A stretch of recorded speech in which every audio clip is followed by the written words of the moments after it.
Halo semua, Assalamualaikum warahmatullahi wabarakatuh. Bertemu kembali dengan saya Jariah Abu Bakar SEMSI dalam ruang kuliah keuangan publik.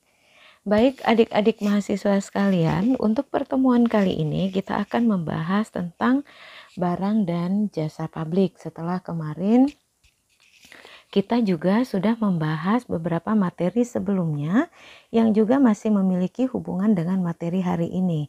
Nah, kita sudah mempelajari tentang yang namanya kegagalan pasar dan peranan pemerintah dalam perekonomian. Kita juga sudah membahas tentang bagaimana konsep dari ekonomi publik itu berjalan. Maka pada hari ini kita akan membahas tentang barang dan jasa publik.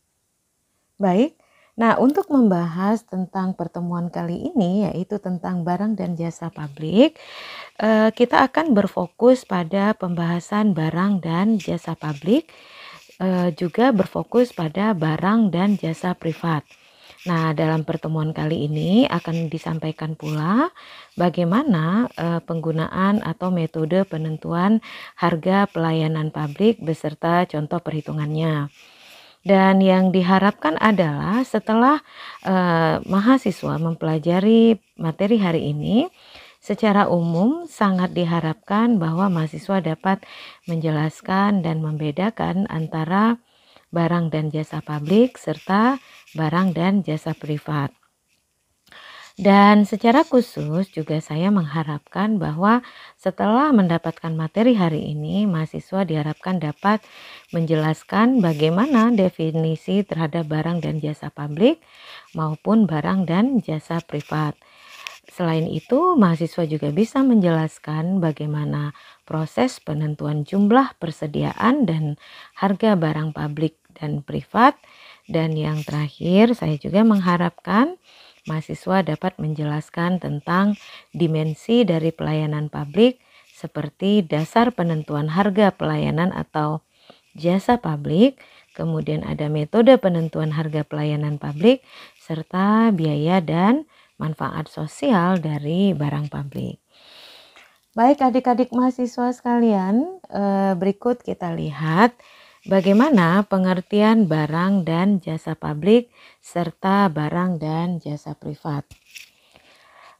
Sebagaimana kita ketahui bahwa kesejahteraan publik itu sangat dipengaruhi oleh berbagai jenis barang dan jasa untuk memenuhi kebutuhan konsumsinya. Sehingga secara konsep ekonomi, yang dimaksud dengan barang dan jasa atau komoditas adalah segala sesuatu atau objek yang dapat memberikan nilai guna. Nilai guna itu di dalam ekonomi kita kenal dengan istilah utility, baik secara langsung maupun secara tidak langsung bagi manusia. Nah, nilai guna atau utility dari barang dan jasa itu adalah kemampuan barang dan jasa tersebut dalam memuaskan kebutuhan dan keinginan konsumen. Selanjutnya, barang atau biasa kita kenal dengan istilah goods itu dicirikan dengan bentuk fisik. Dan bila ditransaksikan, barang tersebut dapat dikirimkan dan terjadi pemindahan kepemilikan atau ownership dari penjual kepada pembeli. Dan barang juga dapat dijual kembali atau resell. Sementara kalau untuk jasa atau service, dia sangat berbeda dengan barang. Perbedaannya itu adalah kalau jasa atau service, dia tidak berbentuk secara fisik dan juga sulit untuk dipindahkan kepemilikannya dari penjual kepada pembeli. Selain itu, jasa juga tidak dapat untuk dijual kembali. Baik, next kita lihat. Untuk pengertian barang publik dan barang privat itu sangat berkaitan dengan sifat dari barang dan jasa tersebut bila dikonsumsi oleh seorang konsumen. Yaitu di sana ada yang namanya sifat rivalry dan excludable. Nah, apa yang dimaksud dengan sifat rivalry? Rivalry artinya konsumsi oleh seseorang konsumen akan mengurangi kesempatan konsumsi bagi orang lain, terutama karena jumlah barang dan jasa yang tersedia untuk dikonsumsi itu tersedia dalam jumlah yang sangat terbatas, atau biasanya kita kenal dengan istilah limited. Dan sementara itu excludable, ya, excludable artinya tidak semua orang dapat mengkonsumsi barang dan jasa tersebut, kecuali yang memenuhi syarat tertentu. Misalnya orang tersebut atau konsumen tersebut memiliki cukup uang atau memiliki uang yang banyak atau uang yang tersedia untuk bisa menikmati barang tersebut. Mengapa? Karena harga barang dan jasa tersebut sangat tinggi atau karena sebab-sebab lainnya. Sehingga berdasarkan hal tersebut, barang dan jasa dapat dikelompokkan menjadi kelompok barang dan jasa publik dan juga kelompok barang dan jasa privat. Untuk kedua jenis barang dan jasa sangat mempengaruhi kesejahteraan publik, ya. Jadi kedua jenis barang dan jasa ini sangat mempengaruhi kesejahteraan publik, apakah itu barang dan jasa publik maupun barang dan jasa privat. Oleh karena itu, pemerintah perlu memberikan perhatian yang memadai atau perhatian khusus bagi kedua jenis barang dan jasa tersebut. Adapun kedua jenis barang dan jasa tersebut adalah yang pertama itu barang dan jasa publik atau public goods, yang kedua adalah barang dan jasa privat atau private goods. Baik, apa yang dimaksud dengan barang dan jasa publik atau public goods? Oke, kita lihat. Nah, barang dan jasa publik atau public goods adalah barang dan jasa yang untuk mengkonsumsinya itu bersifat non-rivalry. Ya, jadi itu barang dan jasa dari barang dan jasa publik atau biasa kita kenal dengan public goods. Jadi adalah barang dan jasa yang untuk mengkonsumsinya yang bersifat non-rivalry. Artinya, barang dan jasa tersebut dapat dikonsumsi secara bersamaan pada waktu yang sama tanpa saling meniadakan atau tanpa saling mengurangi konsumsi dari atau menghilangkan konsumsi bagi orang lain. Kemudian non-excludable, yaitu semua orang dapat memanfaatkannya tanpa diskriminasi dan tanpa harus membayar. Dalam hal ini mengandung arti bahwa tidak ada seorang pun yang dapat dikecualikan dari pemanfaatan barang publik. Manfaat barang publik itu menyebar ke seluruh masyarakat dan tidak dapat dipilah-pilah, terlepas dari apakah individu tersebut menginginkannya atau tidak. Kemudian untuk penyediaan barang publik pada umumnya itu merupakan tanggung jawab negara atau pemerintah. Kalau kita ambil contoh misalnya untuk pertahanan keamanan yang dapat dirasakan oleh semua warga negara. Pertahanan keamanan tidak dapat dibungkus atau dibagikan secara tersendiri kepada masyarakat, apalagi kalau itu dijual dengan harga tertentu. Selain itu, contoh barang dan jasa publik lainnya bisa kita lihat dapat berupa sarana kebutuhan masyarakat luas seperti jalan raya. Kemudian ada juga jembatan, kemudian ada juga taman kota, dan juga ada sarana umum atau sarana publik lainnya. Nah, itu untuk barang dan jasa publik atau public goods. Kemudian kita lihat yang kedua, itu barang dan jasa privat atau biasa kita kenal dengan istilah private goods. Apa yang dimaksud dengan barang dan jasa privat atau private goods? Yaitu barang dan jasa yang bersifat. Pertama, dia memiliki sifat rivalry. Apa itu sifat rivalry? Yaitu konsumsi oleh seorang individu akan membatasi atau mengurangi kesempatan konsumsi orang lain. Nah, itu tadi bedanya dengan barang dan jasa publik atau public goods. Di sana dia bersifat non-rivalry.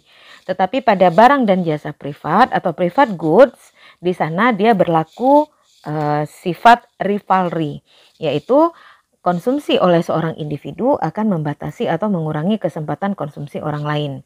Sehingga di sana terjadi rivalitas atas calon konsumen dalam mengkonsumsi barang tersebut. Kemudian sifat yang kedua adalah eksklusif. Artinya, tidak semua orang dapat mengkonsumsi. Kenapa? Karena bila ingin mengkonsumsi barang tersebut harus membayar sesuai dengan harga yang berlaku. Makanya dia disebut sebagai eksklusif. Dan yang ketiga adalah scarcity atau disebut juga dengan deletability atau disebut juga dengan finite, yaitu kelangkaan atau keterbatasan dalam jumlah. Jumlah yang dimaksud itu adalah jumlah terhadap ketersediaan barang tersebut. Sehingga dengan demikian, maka yang dapat mengkonsumsi barang privat ini adalah orang-orang yang mempunyai cukup pendapatan saja. Sehingga kita bisa melihat contoh dari barang privat itu adalah seperti baju, sepatu, mobil, dan sebagainya. Nah, apakah baju memenuhi ketiga unsur tersebut? Ya. Kalau baju itu harganya mahal dan yang mampu membeli tentu kalangan orang-orang yang memiliki cukup uang untuk sesuai dengan harga baju tersebut. Kemudian juga sepatu, kita tahu bahwa sepatu itu bahkan ada yang bernilai sampai puluhan juta rupiah. Nah, sehingga itu tidak semua orang bisa memiliki sepatu dengan kualitas yang sangat bagus, memiliki merek yang branded gitu ya, kecuali orang-orang tertentu yang memiliki penghasilan tertentu pula. Begitu juga dengan mobil gitu. Nah, jadi ada orang yang mampu membeli mobil atau gonta-ganti mobil, setiap keluaran mobil terbaru dia sanggup atau mampu membeli. Kenapa? Karena dia memiliki cukup pendapatan untuk memenuhi gaya hidupnya atau style hidupnya gitu.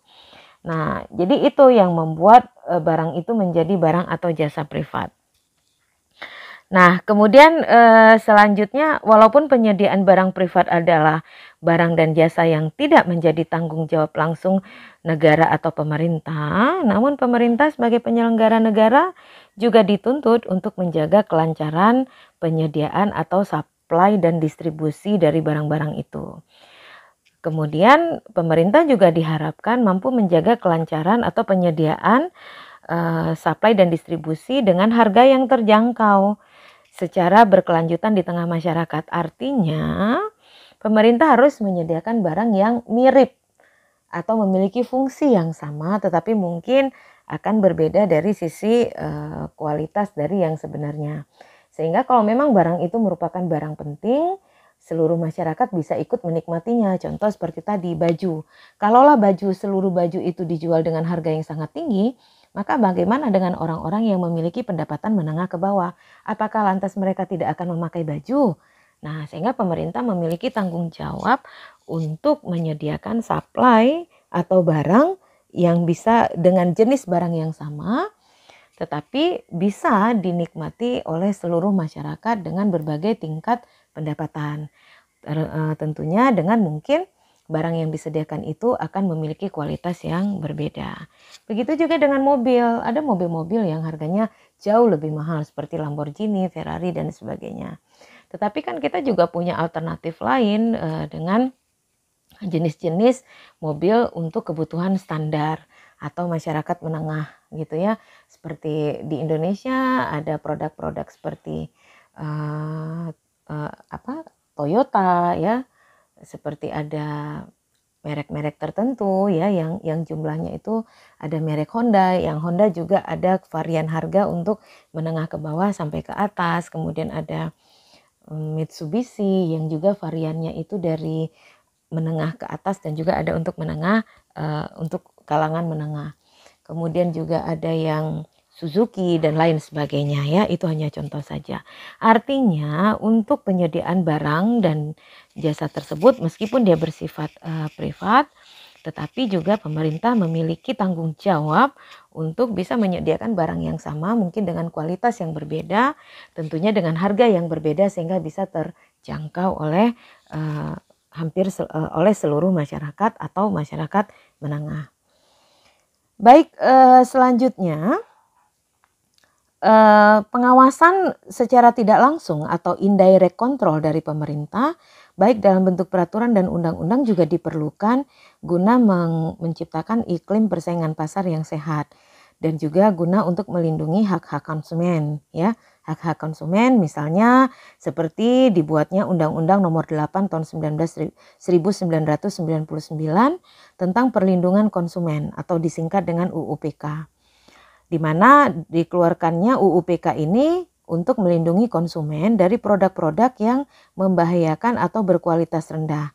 Nah, jadi walaupun barang itu harus tersedia dalam jumlah yang bisa dijangkau oleh seluruh pihak, tetapi di sana pemerintah juga punya kewajiban, ya, kewajiban untuk melihat apakah barang dengan harga murah tersebut aman digunakan oleh seluruh konsumen, gitu ya. Nah, para konsumen yang merasa dirugikan dapat menggugat produsen secara hukum di pengadilan negeri atau mengadukan ke Badan Penyelesaian Sengketa Konsumen atau disingkat dengan BPSK. Jadi BPSK itu adalah Badan Penyelesaian Sengketa Konsumen, maupun pada YLKI. YLKI itu singkatan dari Yayasan Lembaga Konsumen Indonesia. Nah, jadi kedua lembaga ini untuk melindungi konsumen dari kerugian-kerugian akibat kesalahan fatal atau perbuatan yang tidak bertanggung jawab dari produsen, begitu ya. Baik, next kita lihat lagi. Berkaitan dengan barang publik dan privat ini, khususnya untuk karakteristik rivalry dan excludable, ada beberapa jenis barang dan jasa yang dapat dikelompokkan menjadi kelompok barang dan jasa sebagai berikut. Yang pertama ada kelompok barang dan jasa antara atau biasa kita kenal dengan intermediate goods and services. Apa yang dimaksud dengan barang dan jasa antara atau intermediate goods and services, yaitu adalah kumpulan barang dan jasa antara barang publik dan barang privat, di mana kelompok barang dan jasa ini biasanya bersifat kombinasi dari non-rivalry dan excludable, atau kombinasi dari rivalry dan excludable. Nah, kelompok barang dan jasa ini sering terjadi perdebatan di kalangan para ahli untuk menentukannya, dan juga sering dikatakan dengan istilah masalah-masalah publik yang belum terselesaikan, atau dikenal juga dengan istilah tragedy of the commons, ya, tragedy of the commons.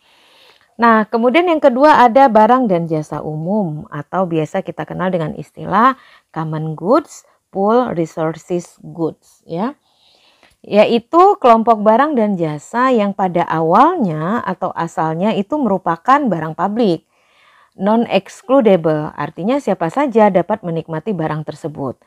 Namun karena sebab-sebab tertentu, maka barang yang tadinya bersifat publik berubah menjadi barang privat, atau biasa kita kenal dengan istilah rivalry. Maksud rivalry di sini adalah konsumsi seseorang akan mengurangi kesempatan konsumsi bagi orang lain.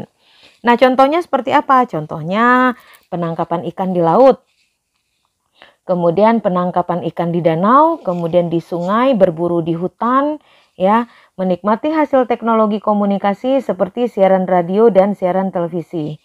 Pada awalnya kita melihat bahwa siaran radio dan televisi itu masuk dalam kelompok barang publik. Tetapi setelah teknologi berkembang, sebagian menjadi barang privat. Kenapa? Karena orang harus menggunakan alat tertentu atau biasa kita kenal dengan istilah decoder untuk dapat menikmati layanan atau penyiaran tersebut. Nah, jadi itu contoh-contohnya seperti yang tadi menangkap ikan di laut loh. Ketika ikan itu masih berada di laut, dia menjadi barang publik. Tetapi ketika ikan itu sudah masuk ke dalam jaring, ya, jaring tangkapan seseorang, maka dia berubah menjadi barang privat. Begitu juga ketika menangkap di danau. Kalau ikan itu masih lepas di danau, itu dia menjadi barang publik. Siapapun boleh memancing ikan tersebut. Tetapi ketika ikan itu didapat oleh salah seorang pemancing, maka dia berubah menjadi barang privat. Sama seperti contoh siaran televisi tadi. Nah, siaran itu bisa dinikmati oleh siapa saja, ya. Kalau kayak di Indonesia itu ada namanya siaran TVRI gitu. Nah, tapi ketika untuk mendapatkan beberapa siaran-siaran tertentu yang menghadirkan program-program tertentu, kita harus membayar iuran atau membeli salah satu alat yang bisa mendapatkan sinyal dari barang tersebut. Sehingga siaran yang tadinya bisa dinikmati oleh seluruh orang untuk siaran-siaran tertentu itu menjadi siaran-siaran yang sifatnya privat. Artinya hanya orang-orang yang membayar dalam jumlah tertentu bisa menikmati siaran tersebut. Oke, next kita lihat lagi untuk kelompok yang ketiga, yaitu barang dan jasa kelompok atau club goods. Apa yang dimaksud dengan barang dan jasa kelompok atau club goods? Yaitu adalah kelompok barang dan jasa yang pada mulanya adalah barang publik, non-rivalry, namun karena perkembangan tertentu, barang tersebut berubah menjadi barang privat atau excludable, di mana untuk dapat mengkonsumsinya dibutuhkan syarat tertentu.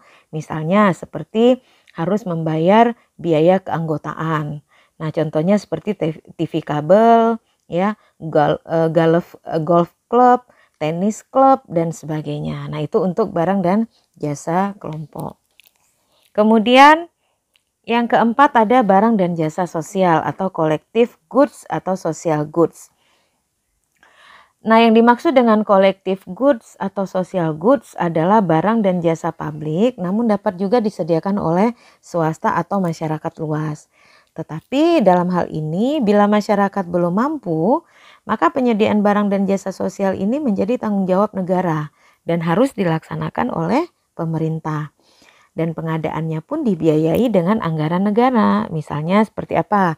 Misalnya seperti panti jompo, penitipan anak yatim, rumah sakit, air bersih, pemadam kebakaran, dan sebagainya. Jadi untuk hal-hal seperti ini, kalau misalnya dia memang barang publik, tetapi kalau pemerintah bisa menyediakan atau masyarakat bisa menyediakan, nggak ada salahnya. Tetapi ketika masyarakat tidak mampu menyediakan, maka di sana pemerintahlah yang harus bertanggung jawab untuk menyediakan. Sebagai contoh seperti misalnya rumah sakit, makanya kita mengenal ada yang namanya rumah sakit swasta. Kemudian juga ada juga panti jompo. Panti jompo sekarang ada juga panti jompo yang milik swasta gitu ya. Beda dengan yang milik pemerintah yang ada di bawah Menteri Kemensos ya, Kementerian Sosial. Nah, seperti itu dan juga barang-barang lain ya. Baik, next selanjutnya kita lihat. Nah, ini adalah materi klasifikasi dari barang. Pertanyaannya, apakah semua barang publik itu pasti mempunyai sifat non-rival dan non-eksklusif? Nah, jawabannya otomatis tidak. Kenapa? Nah, coba kita lihat matriks berikut ini. Ya, yang pertama kita bisa lihat bahwa sifat barang. Sifat barang yang pertama adalah rival. Kalau sifat barang ini rival pada barang eksklusif, maka barang itu dianggap sebagai barang privat atau private goods. Tetapi kalau dia non-eksklusif, maka di sana barang rival itu akan berubah menjadi barang publik semu atau quasi public goods. Yang kedua adalah sifat barang non-rival. Kalau dia bersifat eksklusif, maka non-rival itu bermakna barang publik semu atau quasi public goods karena dia non-rival. Tetapi kalau dia non-eksklusif, maka non-rival ini dianggap sebagai barang publik atau disebut dengan public goods. Nah, dari matriks ini, matriks klasifikasi barang ini, kita melihat bahwa ada barang publik semu atau quasi public goods. Dikatakan semu, mengapa? Karena unsur privat dan publik ada dalam satu barang. Ya, dia dikatakan semu, kenapa? Karena unsur privat dan publik berada dalam satu barang yang sama. Nah, konsep barang publik semu ini muncul biasanya karena ada kondisi-kondisi tertentu yang memaksa atau membuat sebuah barang publik tidak dapat memenuhi seluruh sifat-sifatnya secara absolut. Kalau kita lihat, ada dua kemungkinan barang publik semu, yaitu yang pertama, barang publik itu bersifat rival tetapi non-eksklusif. Mengapa? Artinya barang ini tidak dapat dikonsumsi secara bersama-sama. Ya, artinya barang ini kalau kita lihat ya, barang ini tidak bisa dikonsumsi secara bersama-sama ya. Jadi di sana ada yang namanya rival. Nah, kita bisa lihat di sini ya. Barang bersifat rival tetapi sebenarnya dia adalah non-eksklusif, artinya barang ini tidak dapat dikonsumsi secara bersama-sama atau disebut dengan rival, namun untuk menikmati tidak harus membayar atau dia menjadi bersifat non-eksklusif. Misalnya adalah jalan raya atau jalan umum. Jalan merupakan fasilitas umum atau barang publik dan siapapun berhak untuk menggunakan jalan raya sebagai sarana perhubungan.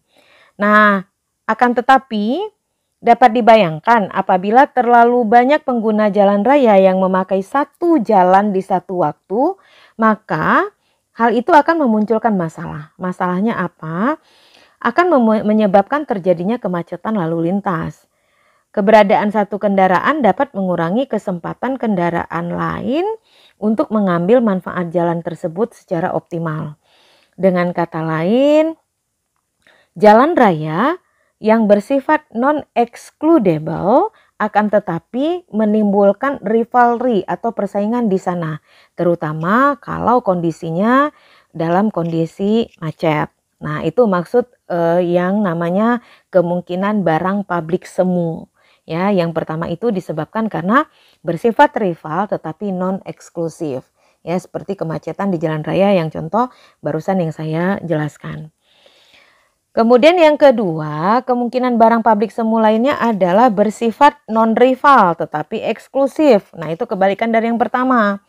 Pertama bersifat rival tetapi non-eksklusif, yang kedua adalah bersifat non-rival tetapi eksklusif, kan gitu. Nah, barang ini dapat dikonsumsi secara bersamaan, non-rival. Tetapi untuk menikmatinya harus membayar, contohnya adalah air bersih. Secara alamiah kan air digolongkan ke dalam barang publik, seperti halnya udara dan sinar matahari. Tetapi apabila kita melihat contoh kasus PDAM, pengolahan air bersih membutuhkan biaya yang tidak sedikit. Dia membutuhkan biaya yang mahal. Sehingga untuk itu jasa PDAM kemudian hanya diberlakukan pada mereka yang mampu untuk membayar atau mau membayar. Sedangkan mereka yang tidak mau membayar atau tidak mampu membayar maka tidak bisa menikmati jasa PDAM tersebut. Artinya air PDAM tersebut bersifat excludable. Nah, dengan demikian maka yang perlu kita perhatikan dalam pengklasifikasian jenis barang ini adalah bukan karena wujudnya, tetapi melainkan sifat pada saat mengkonsumsi barang tersebut, ya. Nah, yang selanjutnya kita akan melihat tentang penentuan jumlah, persediaan, dan harga barang publik serta barang privat. Nah, kita harus mengetahui dulu faktor dominan yang harus dipertimbangkan dalam menentukan jumlah dan harga barang pada sektor privat adalah maksimalisasi keuntungan yang ingin diperoleh. Pihak yang terlibat dalam pengambilan keputusan ini adalah jajaran direksi dan juga komisaris perusahaan. Penentuan jumlah dan harga barang publik memerlukan suatu proses termasuk di dalamnya unsur politik dapat saja bermain. Nah, jadi prosesnya itu berjalan cukup panjang. Sebagai contoh seperti penentuan untuk jumlah bahan bakar minyak BBM yang harus disediakan oleh pemerintah dan harga jual yang berlaku bagi masyarakat, di mana harga tersebut harus ditetapkan antara pihak pemerintah dan Dewan Perwakilan Rakyat atau DPR. Kenapa ini harus ditentukan oleh pemerintah dan Dewan Perwakilan Rakyat? Karena Dewan Perwakilan Rakyat ini merupakan wakil partai politik yang ada di Indonesia dan mereka juga mewakili seluruh rakyat yang ada di Indonesia. Penetapan jumlah persediaan dan harga barang publik yang termuat dalam anggaran belanja negara biasanya digunakan untuk mencapai tujuan tertentu, di mana tujuan tersebut diharapkan dapat meningkatkan efisiensi alokasi sumber daya ekonomi serta keadilan dalam distribusi pendapatan pada sektor publik. Lebih lanjut kita bisa lihat bahwa barang dan jasa yang dihasilkan oleh pemerintah sebenarnya dapat dijual dengan harga tertentu atau dapat pula dijual tanpa harga. Sehingga dalam hal ini pemerintah dapat menghasilkan barang dan menyediakan bagi masyarakat tanpa memungut pembayaran sama sekali. Tetapi harga yang ditetapkan dapat digunakan juga untuk memperbaiki alokasi sumber-sumber ekonomi atau faktor-faktor produksi pada sektor pemerintah. Nah, tingkat harga yang ditetapkan oleh pemerintah dalam mengkonsumsi barang dan jasa ini, ya, tingkat harganya dapat saja merupakan suatu tanda atau tingginya nilai yang diberikan konsumen terhadap barang-barang yang dihasilkan oleh produsen dan merupakan tanda dari seberapa tingginya biaya untuk menghasilkan barang dan jasa itu dalam perekonomian atau bagi perekonomian, ya. Baik, selanjutnya kita akan melihat tentang pelayanan publik. Nah, dalam pelayanan publik ini berdasarkan keputusan Menteri Pendayagunaan Aparatur Pemerintah Nomor 63 Tahun 2004 tentang pedoman penyelenggaraan pelayanan publik dan rancangan undang-undang tentang pelayanan publik. Nah, di mana di dalam undang-undang itu mendefinisikan konsep pelayanan publik tersebut adalah sebagai kegiatan atau rangkaian kegiatan dalam rangka pemenuhan kebutuhan dasar sesuai dengan hak-hak sipil setiap warga negara dan penduduk atas suatu barang, jasa, dan pelayanan administrasi yang disediakan oleh penyelenggara pelayanan publik. Di mana penyelenggara yang disebut sebagai penyelenggara pelayanan publik itu adalah lembaga pemerintah, ya.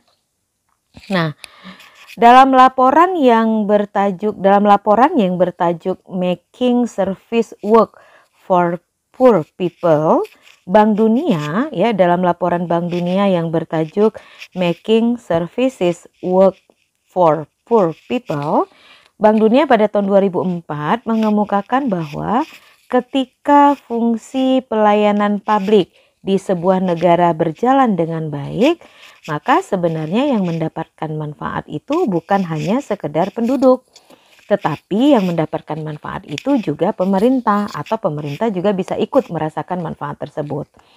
Nah, pernyataan ini mengandung banyak makna.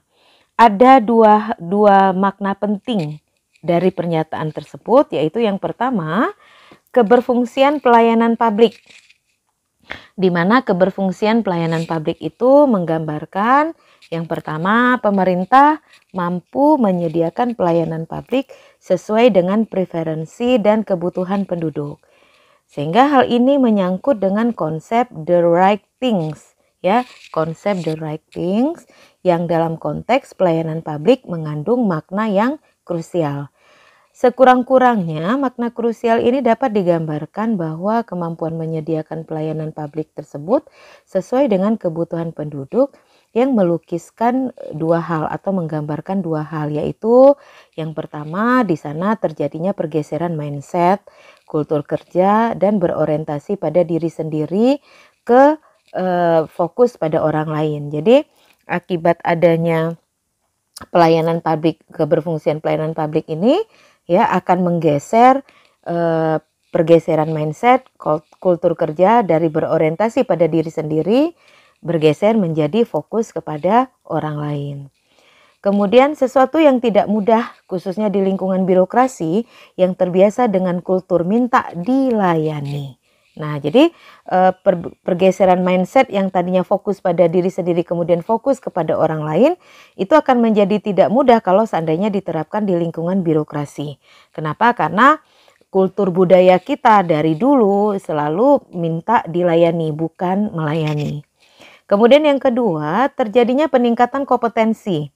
Ya, peningkatan kompetensi baik dalam melakukan need assessment maupun dalam melakukan need assessment, juga dalam melakukan perencanaan dan juga dalam melakukan targeting, baik dalam penyediaan juga di dalam penyediaan pelayanan publik. Jadi kondisi yang kedua itu terjadinya peningkatan kompetensi baik dalam melakukan need assessment, perencanaan dan targeting maupun dalam penyediaan pelayanan publik. Nah, itu keuntungan yang diterima oleh pemerintah, apa yang disampaikan oleh si Bank Dunia yang mengandung unsur keberfungsian pelayanan publik yang menggambarkan bagaimana bahwa penyediaan pelayanan publik itu harusnya sangat sesuai dengan preferensi dan kebutuhan penduduk. Kemudian makna yang kedua adalah makna yang kedua dari keberfungsian pelayanan publik, ya. Yang kedua adalah pemerintah mampu menyelenggarakan fungsi ini dengan mutu yang prima. Hal ini menyangkut dengan konsep do them right Rendahnya akses penduduk miskin ke pelayanan publik yang memadai dan bermutu menunjukkan bahwa secara tak langsung pemerintah sengaja memperlebar kesenjangan antara yang kaya dengan yang miskin. Maka pelayanan publik yang gagal akan merengkuh kepentingan keluarga miskin yang akan menjadi simpul penguat kemiskinan keluarga. Ya, simpul penguat mengapa kemiskinan keluarga itu tidak pernah selesai. Yang pada akhirnya keluarga itu tidak mampu mengoptimalkan potensi tumbuh kembang anak mereka.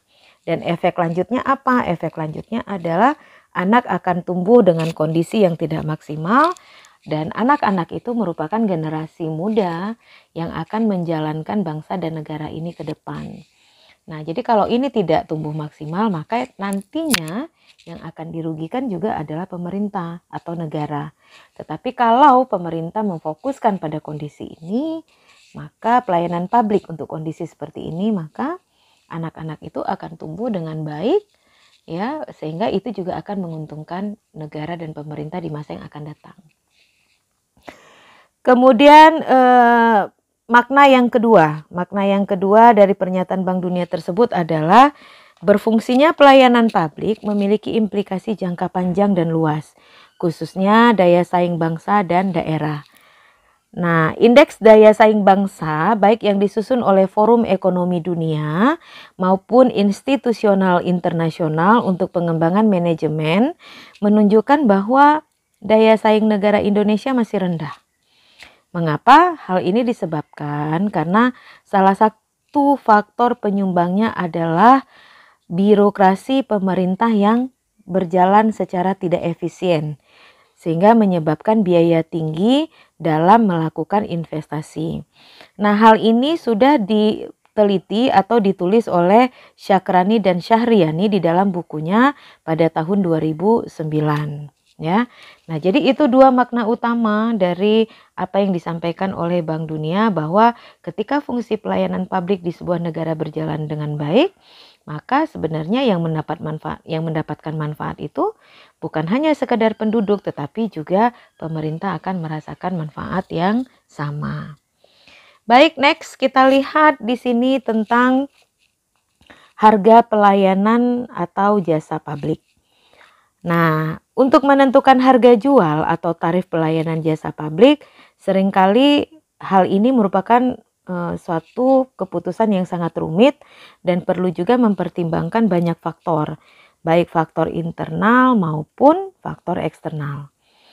Faktor internal yang harus dipertimbangkan itu misalnya adalah biaya yang dikeluarkan untuk menghasilkan pelayanan atau cost of service. Kemudian juga harus mempertimbangkan pendapatan yang ingin diperoleh dari penyediaan pelayanan dan sebagainya. Sementara itu, faktor-faktor eksternal yang juga harus dipertimbangkan dalam penentuan harga jasa publik antara lain yaitu faktor ekonomi, kemudian ada faktor sosial dan juga ada faktor politik. Faktor ekonomi terkait dengan kemampuan masyarakat untuk membayar dan dampaknya terhadap perekonomian. Sedangkan faktor sosial yang perlu dipertimbangkan misalnya apakah harga pelayanan yang ditetapkan dapat menimbulkan ekses sosial yang negatif. Misalnya seperti contohnya misalnya itu contoh ya, misalnya menimbulkan keresahan dan gejolak masyarakat. Sedangkan untuk faktor politik terkait dengan diterimanya secara politik atas kebijakan harga jasa atau pelayanan tersebut ya. Nah, itu faktor-faktor internal, ya, faktor-faktor internal yang harus dipertimbangkan. Nah, organisasi sektor publik memiliki karakteristik spesifik yang berbeda dengan sektor bisnis, yaitu tidak adanya motif mengejar laba atau non-profit motif. Jika pada organisasi sektor publik salah satu tujuan utamanya memaksimalkan laba perusahaan, maka berbeda dengan di sektor publik. Di sektor publik utamanya itu lebih memaksimalkan atau tujuan utamanya itu adalah memaksimalkan pelayanan publik dalam rangka mewujudkan kesejahteraan sosial. Namun untuk memberikan pelayanan publik yang berkualitas diperlukan biaya. Untuk itu pemerintah dalam hal ini tentu dibenarkan untuk menjual atau memungut tarif atas beberapa jenis pelayanan kepada masyarakat yang menggunakan pelayanan tersebut. Nah, penjualan pelayanan publik tersebut pada dasarnya bukan untuk mengejar laba, tetapi dilakukan pemerintah hanya sekedar untuk memulihkan biaya penyediaan pelayanan. Nah, prinsip ini disebut dengan cost recovery, ya. Prinsip ini disebut dengan cost recovery, ya. Prinsip itu disebut dengan cost disebut dengan cost recovery, ya, recovery. Nah, prinsip cost recovery dalam penetapan harga pelayanan publik juga perlu mempertimbangkan keadilan atau equity dan kemampuan masyarakat untuk membayar atau ability to pay, ya.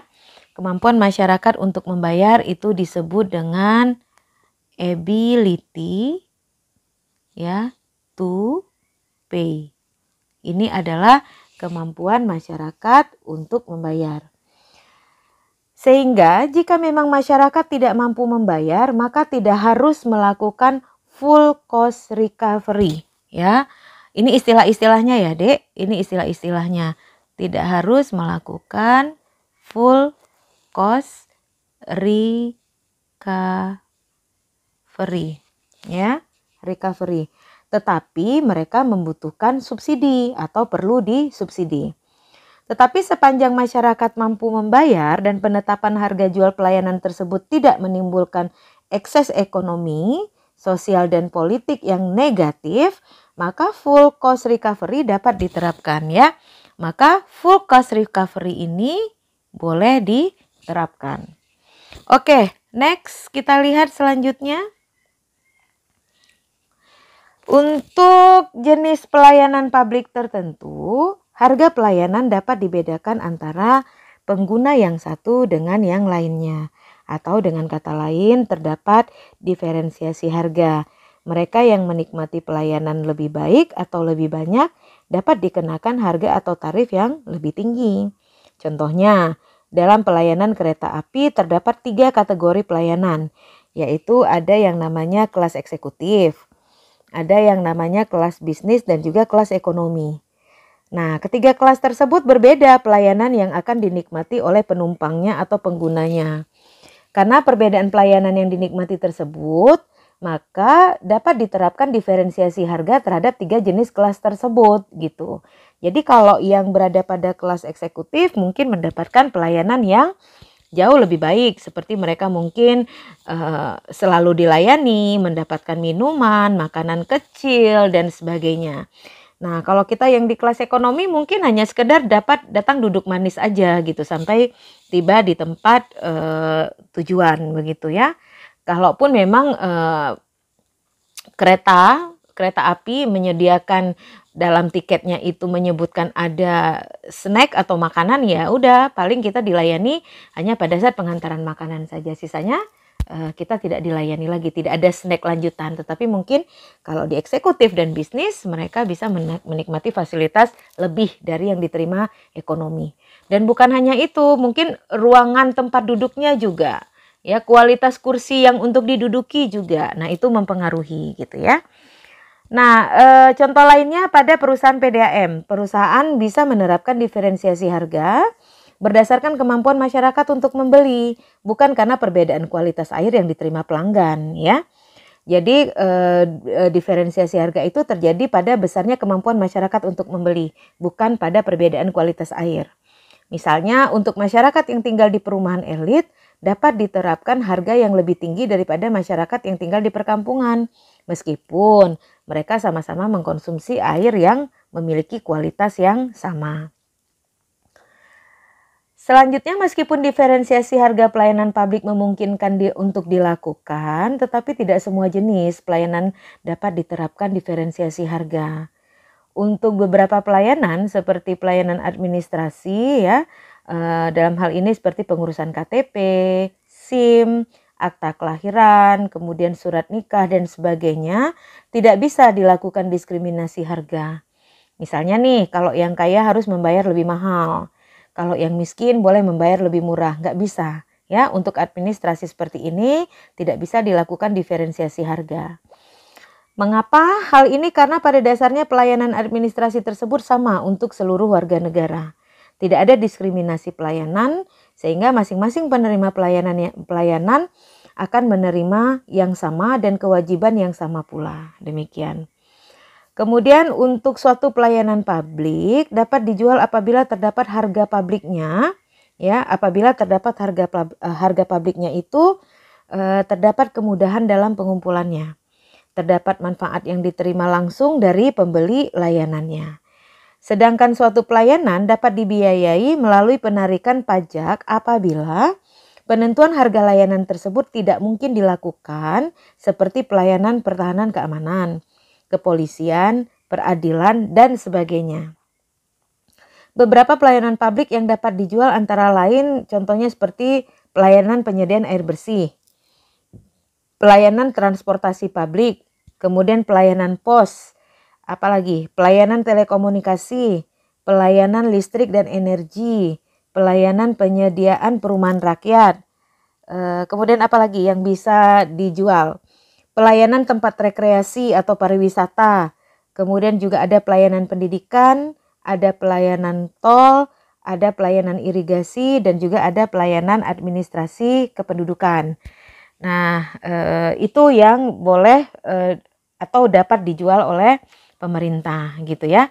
Nah, jadi suatu hal yang harus diingat bahwa suatu pelayanan publik dapat dijual apabila terdapat harga publiknya, terdapat kemudahan dalam pengumpulannya, dan terdapat manfaat yang diterima langsung dari pembeli layanan. Itu ya. Kemudian sedangkan untuk pelayanan yang dapat dibiayai melalui penarikan pajak apabila penentuan harga layanan tersebut tidak mungkin dilakukan seperti pelayanan pertahanan, keamanan, kepolisian, dan peradilan serta lainnya. Nah, jadi itu ya, Dek. Jadi kalau yang bisa dijual itu kalau dia ada harga pabrik, kemudian ada kemudahan dalam pengumpulan, serta ada manfaat yang diterima dari pemberian pelayanan. Makanya contohnya itu seperti tadi, kayak pelayanan penyediaan air bersih, transportasi publik, pos, telekomunikasi, terus apa tadi yang saya sebut, listrik dan energi, pariwisata, jalan tol, irigasi, administrasi kependudukan, dan lain sebagainya ya. Baik, selanjutnya kita lihat dasar penentuan harga pelayanan publik. Banyak faktor yang mempengaruhi penentuan harga jual pelayanan. Hal-hal yang dapat dijadikan dasar dalam penentuan harga pelayanan adalah yang pertama, seberapa besar pendapatan yang diinginkan. Nah, pendapatan yang diinginkan ini meliputi pendapatan bersih setelah dikurangi biaya atau laba atau keuntungan yang diinginkan dari pelayanan tersebut. Yang kedua, pendapatan bersih yang dibutuhkan untuk meningkatkan pendapatan daerah atau PAD. Kemudian dasar yang kedua adalah biaya untuk menghasilkan pelayanan, meliputi total biaya untuk menghasilkan pelayanan. Kemudian yang kedua, komponen-komponen biaya untuk menghasilkan pelayanan. Dan yang ketiga itu produk pelayanan, meliputi harga pokok pelayanan yang logis untuk diterapkan, kemudian harga pelayanan yang sudah sepadan dengan kualitas pelayanan, kemudian adanya diskriminasi produk pelayanan sehingga diperlukan diskriminasi harga.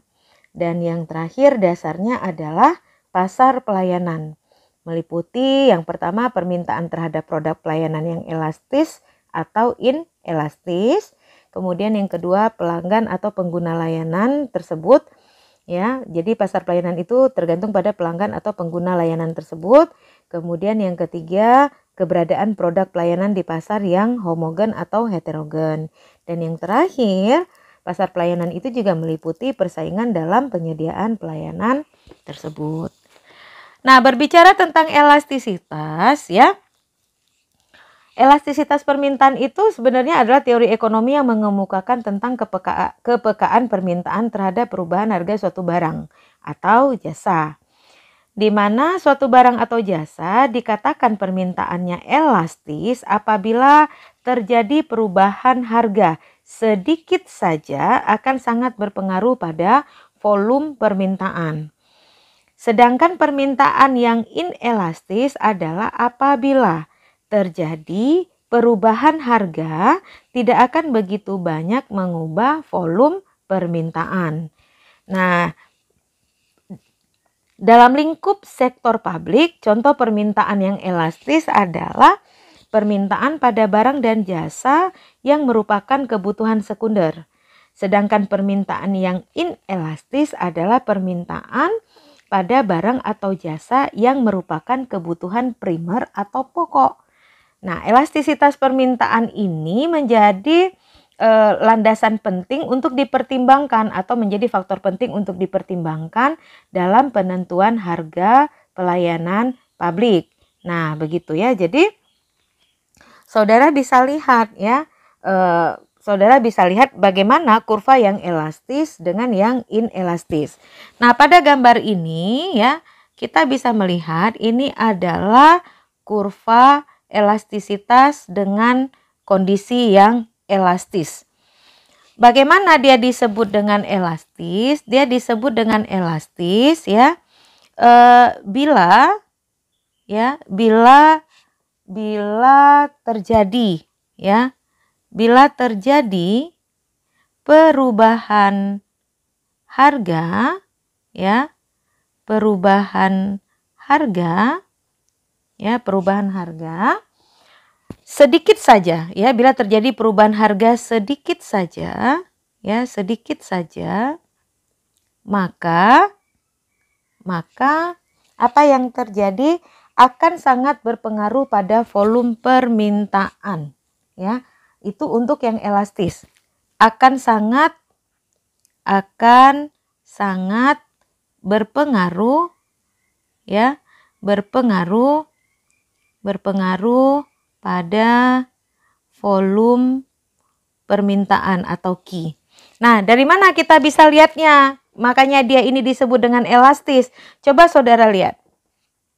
Ketika terjadi perubahan harga, pada saat harga P1, jumlah barang yang diminta itu sebesar Q1. Ini adalah titik origin. Kemudian terjadi sedikit saja perubahan harga. Harga itu tiba-tiba turun dari P1 menjadi P2. Ya, jadi terjadi perubahan harga delta P di sini dari P1 menjadi P2. Saudara lihat bagaimana jauhnya. Ketika terjadi P1 berturun kepada P2, maka barang yang diminta jauh lebih besar. Nah, ini yang disebut dengan elastis. Sedikit saja ada perubahan harga, ya kita lihat delta P lebih kecil daripada delta Q. Sedikit saja terjadi perubahan harga, maka akan mengakibatkan perubahan yang sangat besar terhadap jumlah barang yang diminta. Nah, hal ini berbanding terbalik dengan inelastis. Ya, terbalik dengan inelastis, maaf. Nah, kalau untuk elastis itu contohnya tadi misalnya barang-barang yang berbentuk sekunder. Contohnya apa? Emas. Ya, contohnya seperti emas. Sedikit saja ada perubahan harga emas, orang langsung rame-rame berinvestasi di emas ya. Nah, kalau ini kebalikannya, ini adalah inelastis. Kenapa dia disebut inelastis? Bila ya terjadi, dia disebut dengan inelastis adalah bila terjadi perubahan harga, bila terjadi perubahan harga ya, perubahan harga, maka tidak begitu banyak ya, perubahan harga tidak begitu banyak ya, tidak begitu banyak ya, tidak begitu banyak mengubah volume permintaan, tidak begitu banyak mengubah ya, mengubah permintaan terhadap Q. Jadi terjadinya bila delta P-nya besar, itu efeknya delta Q-nya juga ya, delta Q-nya itu tidak mengalami perubahan yang juga ikut besar, atau delta Q-nya biasa aja. Ya, delta Q-nya menjadi biasa saja. Nah, saudara lihat di sini. Ketika terjadi perubahan dari P1 menjadi P2, maka besarannya pun sama saja ya, seperti Q1, Q2. Contohnya seperti apa? Barang-barang primer. Ya, kenapa barang-barang primer? Nah, ini kalau kita lihat sepertinya sama ya, Dek. Berarti di sini kita bisa katakan delta Q justru kondisinya sama dengan delta P. Jadi ada perubahan delta P itu hanya memberikan pengaruh yang sedikit terhadap delta Q. Contohnya itu seperti barang primer. Barang primer itu, oke, kita ambil salah satu contohnya misalnya seperti beras. Nah, ketika terjadi perubahan beras, apakah kita menambah konsumsi terhadap beras? Enggak kan? Ketika kita makan nasi standarnya 1 hari 3 kali. Apakah ketika harga beras itu menjadi sangat murah lantas kita menambah konsumsi makan nasi sehari tidak 3 kali tetapi menjadi 10 kali? Kan nggak seperti itu. Atau contoh lainnya garam. Garam juga barang sekunder. Barang primer. Merupakan kebutuhan barang pokok. Kalau misalnya 1 hari ketika kita memasak memakai garam itu setengah sendok teh, apakah ketika harga garam murah lantas kita mengkonsumsi membeli barang sebanyak-banyaknya dan mengkonsumsi garam juga sebanyak-banyaknya? Yang tadinya setengah sendok teh berubah menjadi 3 sendok makan. Ya, kan nggak seperti itu. Nah, itu barang-barang primer itulah makanya disebut sebagai barang-barang inelastis. Jadi, perubahan harga tidak membawa pengaruh yang signifikan terhadap perubahan permintaan ya atau barang yang dimintani jumlahnya. Baik, ini juga sudah kita pelajari di mikro ya, Dek. Ini hanya untuk mengingat kembali. Bu, bisa nggak menghitung elastisitas? Bisa. Untuk menghitung elastisitas itu rumusnya adalah delta Q per rumus elastisitas itu dia ada elastisitas demand atau elastisitas supply ya. Elastisitas demand dan supply itu pada dasarnya rumusnya mirip ya, delta Q per delta P per Q. Nah, ini adalah rumus untuk menghitung elastisitas. Baik, selanjutnya saya ulangi, selanjutnya kita lihat lagi bagaimana metode penentuan terhadap harga pelayanan publik. Ada beberapa metode penentuan harga pelayanan barang publik, yaitu yang pertama adalah gross margin pricing. Apa yang dimaksud dengan gross margin pricing? Yaitu metode penentuan harga jual dengan gross margin pricing pada umumnya digunakan oleh perusahaan dagang, yaitu perusahaan yang tidak membuat sendiri produk yang dijual tetapi hanya membeli dari pemasok atau suppliernya. Kemudian mereka menjualnya kembali kepada pelanggan. Sehingga penentuan harga dengan metode gross margin pricing itu dilakukan dengan cara menambahkan persentase tertentu di atas harga pokok produk yang dibeli. Persentase ini disebut dengan markup atau margin. Nah, persentase markup itu meliputi 2 komponen, yaitu bagian untuk menutup biaya dan bagian yang merupakan laba yang diinginkan. Jadi markup itu untuk menutupi dua komponen, yaitu untuk menutupi biaya mereka ditambah dengan keuntungan yang ingin diperoleh oleh produsen. Contoh seperti ini. Harga pokok suatu produk yang dibeli dari supplier adalah sebesar 6.000. Margin yang ditetapkan adalah 25%. Maka harga jualnya menjadi harga pokok produk 6.000 dengan margin 25% dikali 6.000, 1.500. Maka harga jualnya itu menjadi 7.500. Nah, ini model seperti ini disebut dengan cara sebentar ya, di mana yang bisa? Dengan cara markup ya.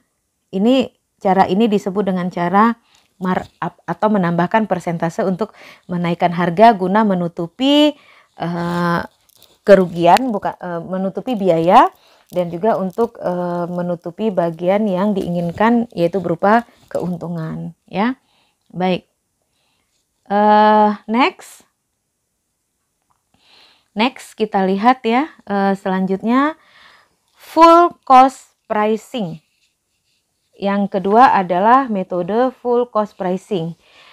Metode harga jual dengan metode full cost pricing ini ya, itu adalah penentuan harga jual dengan mempertimbangkan seluruh jenis biaya ya, dengan mempertimbangkan seluruh jenis biaya yaitu biaya apa saja, baik biaya tetap maupun biaya variabel. Di mana biaya tetap maupun biaya variabel ini untuk menghasilkan barang dan jasa atau biaya produksi ditambah dengan persentase keuntungan atau margin ditambah dengan biaya operasi atau operasional. Nah, metode full cost pricing ini dapat diformulasikan sebagai berikut, ya. Biaya produksi total ditambah margin dikali biaya produksi total ditambah dengan biaya operasi. Nah, ini dia. Ini dia ya. Ini adalah persamaan atau formula yang dipakai ya. Formula yang dipakai dalam metode full cost pricing, yaitu biaya produksi ya, biaya produksi total ditambah margin di mana margin ini dikali dengan biaya produksi total kemudian ditambah dengan biaya produksi. Nah, contohnya penentuan harga suatu produk pelayanan dengan metode full cost pricing contohnya seperti ini. Ya, Saudara lihat bahan bakunya ada 12.000, tenaga kerja langsung 6.000, overhead variabel 16.000, overhead tetap 6.000. Nah, jumlah biaya produksi 12 tambah 6, 16 tambah 6 menjadi 40. Ya. Nah, biaya operasional variabelnya 4.000, biaya operasional operasi tetapnya 2.000. Total dari biaya operasional adalah sebesar 6.000. Ini dia. Nah, untuk jumlah, karena yang diminta biaya produksi total, maka jumlah biaya operasi total biayanya sebesar 40 ditambah dengan 6 menjadi Rp46.000.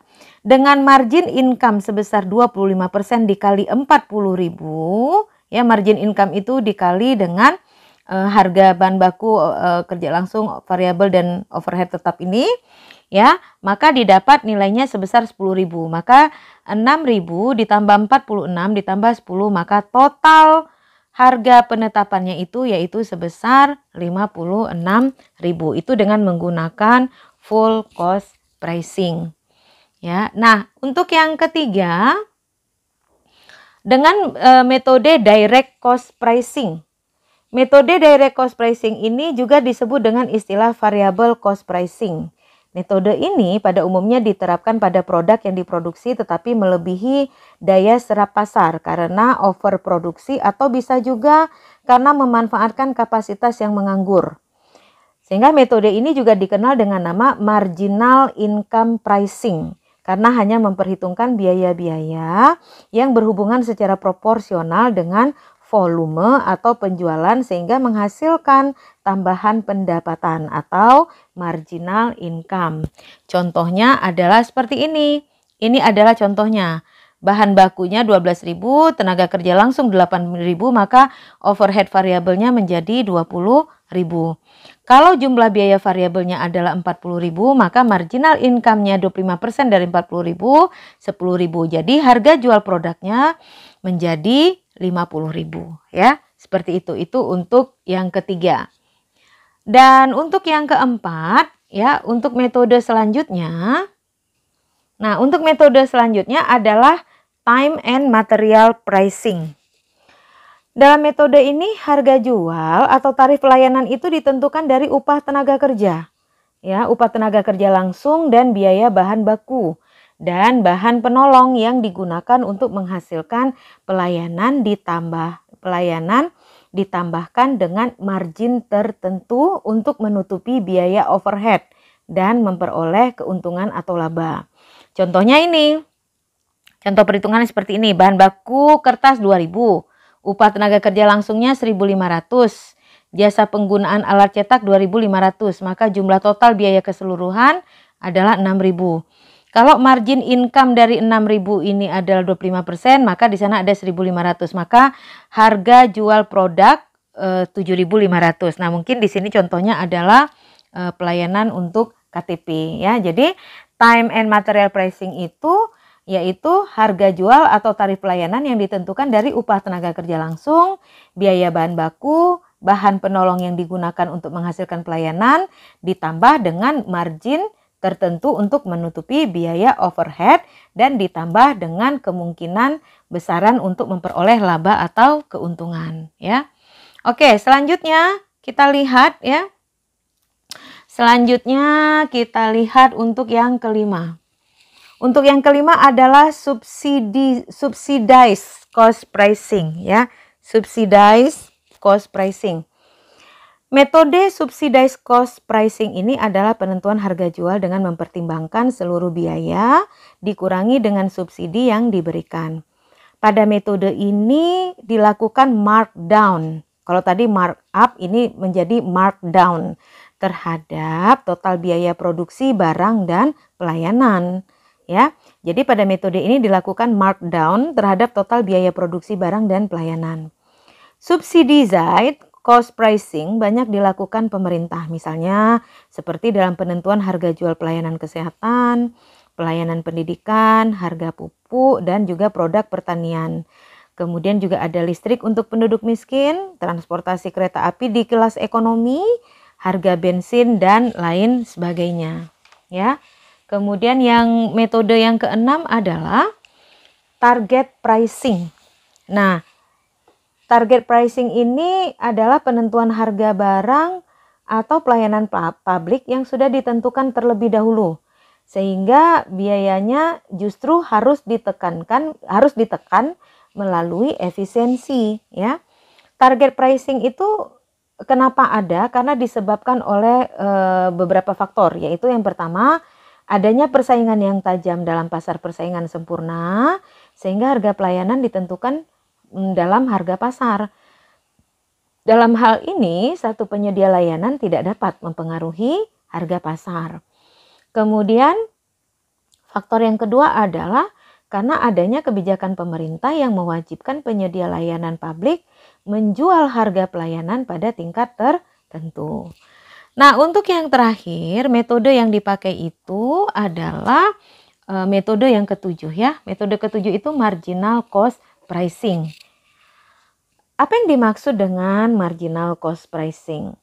Marginal cost pricing adalah penentuan harga jual yang menyatakan bahwa harga jual atau tarif yang dipungut harus sama dengan biaya untuk melayani tambahan konsumen atau marginal cost, ya. Jadi marginal cost pricing ini adalah penentuan harga jual yang menyatakan bahwa harga jual atau tarif yang dipungut harus sama dengan biaya untuk melayani tambahan konsumen atau disebut dengan marginal cost. Nah, metode ini pada dasarnya memperhatikan bagaimana biaya operasi variabel dan juga biaya overhead semi variabel yang terjadi, ya.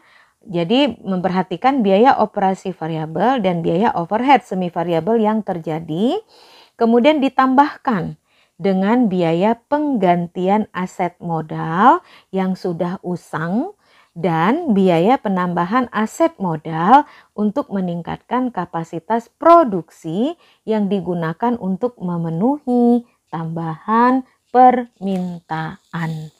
Nah, itulah yang dimaksud dengan marginal cost pricing. Baik adik-adik mahasiswa, untuk materi terakhir hari ini kita akan melihat tentang biaya dan manfaat sosial barang publik, ya, biaya dan manfaat sosial barang publik. Nah, sebagaimana kita ketahui dan kita juga harus tahu bahwa laba maksimum itu digunakan sebagai motivator atau tujuan atau pembangkit semangat oleh produsen swasta untuk menyediakan barang privat, kemudian apa, untuk siapa, dan bagaimana barang tersebut harus diproduksi menurut analisis sistem pasar. Akan tetapi, laba maksimum bukanlah suatu motivator bagi pemerintah untuk menyediakan barang publik. Mengapa? Karena tujuan barang publik semata-mata bukan untuk mencari laba, tetapi untuk menciptakan kesejahteraan bagi seluruh masyarakat. Oleh karenanya, ada perbedaan tujuan antara pemerintah dan swasta dalam hal ini, ya, di mana pemerintah menggunakan analisis biaya dan manfaat sosial atau social cost and benefit analysis untuk memutuskan apa untuk siapa dan bagaimana barang publik itu disediakan, ya. Tetapi kalau untuk si produsen swasta, dia menyediakan barang privat, sehingga apa, untuk siapa, dan bagaimana barang tersebut harus diproduksi, itu harus mengikuti atau harus disesuaikan dengan analisis sistem pasar, sehingga mereka bisa mendapatkan keuntungan yang tadi kita sebut sebagai laba maksimum. Nah, kalau pemerintah, dia memakai analisis biaya dan manfaat sosial, ya, atau kita kenal dengan social cost and benefit analysis tadi, sehingga untuk memutuskan apa, untuk siapa, dan bagaimana barang publik itu disediakan, haruslah merujuk kepada analisis biaya dan manfaat sosial. Lebih lanjut, kita bisa melihat bahwa analisis biaya dan manfaat sosial adalah merupakan suatu teknik pengambilan keputusan oleh pemerintah dengan cara membandingkan manfaat barang publik dengan biaya produksi barang tersebut. Kalau kita bisa lihat contohnya adalah misalnya andaikan pemerintah berencana untuk membangun proyek bendungan pembangkit tenaga listrik. Nah, apabila manfaat dari proyek tersebut lebih besar daripada biaya proyek, maka pembangunan proyek itu harus diteruskan. Tetapi kalau kejadiannya sebaliknya, jika manfaatnya lebih kecil dari biaya pembuatan proyek itu, maka pembangunan proyek tersebut harus dihentikan. Kenapa harus dihentikan? Karena itu akan menjadi sesuatu yang sia-sia saja dan membebani, ya, membebani anggaran dan pendapatan belanja pemerintah atau APBN, dan juga membebani kerja pemerintah gitu ya. Nah, nanti untuk APBN ini kita akan bahas pada pertemuan selanjutnya ya. APBN juga menjadi salah satu unsur penting yang harus kita bahas dan kita cermati di dalam membahas tentang keuangan publik. Nah, demikian adik-adik mahasiswa semuanya tentang materi keuangan publik hari ini. Yang kita bahas itu tentang barang dan jasa publik, bagaimana mekanisme barang dan jasa publik itu bekerja, bagaimana juga barang dan jasa publik itu, ya, barang dan jasa publik tersebut digunakan, dan kita juga memahami bahwa ternyata pemerintah juga bisa, ya, bisa menerapkan harga pada barang dan jasa publik. Dan penerapan harga ini semata-mata bukan dilakukan oleh pemerintah untuk mendapatkan keuntungan maksimum atau laba maksimum, tetapi semata-mata dilakukan oleh pemerintah hanya untuk mendapatkan biaya guna mengganti biaya yang dipakai dalam proses pelayanan tersebut. Jadi di sana itu bisa kita katakan TR sama dengan TC atau total revenue sama dengan total cost. Jadi semua pendapatan yang diterima oleh pemerintah dari hasil penjualan barang publik itu sama dengan besarnya biaya yang harus dikeluarkan oleh pemerintah dalam pengelolaan pelayanan publik tersebut. Adik-adik yang saya sayangi, untuk menambah pendalaman materi kita untuk materi ini, maka saya mohon kepada mahasiswa diharapkan agar dapat membuat resume dari materi hari ini. Dan resume ini dikumpulkan pada saat kita ujian midtest, ya, dan dikirimkan melalui email kepada email saya. Baik, terima kasih untuk kerjasama dan perhatiannya, ya. Jangan lupa bila ada pertanyaan silahkan diajukan pada grup diskusi, atau bagi yang tidak mengambil mata kuliah ini tetapi merasakan ada manfaat dari materi yang saya sampaikan, bila masih punya pertanyaan silahkan diajukan pada email yang tertera pada channel ini.